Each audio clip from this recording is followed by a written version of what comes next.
हाँ जी, अब अपन देखते हैं कि क्वेश्चन नंबर 12 में क्या दिया है। कह रहा है कि एक कण है जो 5 सेंटीमीटर त्रिज्या के वृत्ताकार पथ में एक स्थिर चाल से इतने आवर्तकाल के साथ घूर्णन कर रहा है, तब आपको बताना है कि उस कण का एक्सीलरेशन कितना होगा।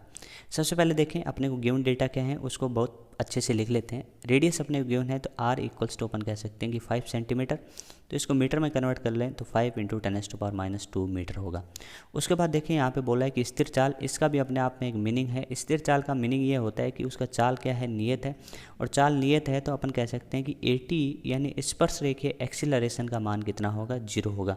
क्योंकि इस क्वेश्चन में आपसे पूछा है कि एक्सीलरेशन कितना होगा, तो अपन जानते हैं कि एक्सीलरेशन तो भाई ए होता है, ए नेट होता है, और ए नेट जो होता है वो क्या होता है कि ए सी और ए टी का सदिश योग होता है।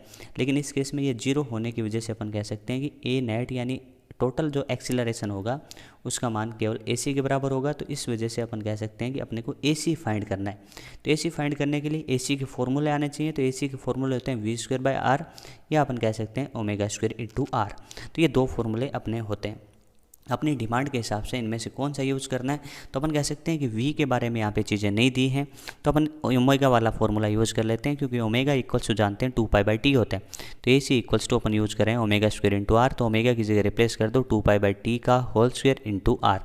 इसको थोड़ा सा सॉल्व करो तो अपन कह सकते हैं, देखिए 2 का 2 आएगा, पाई का पाई आएगा, टी का वैल्यू बता दीजिए। तो टी का वैल्यू आप कह रहे हो कि 0.2 पाई है, और इंटू होल स्क्वायर × r।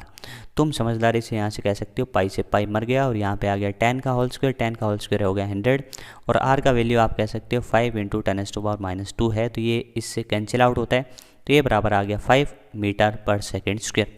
तो इस तरीके से अपन ने एक्सीलरेशन फाइंड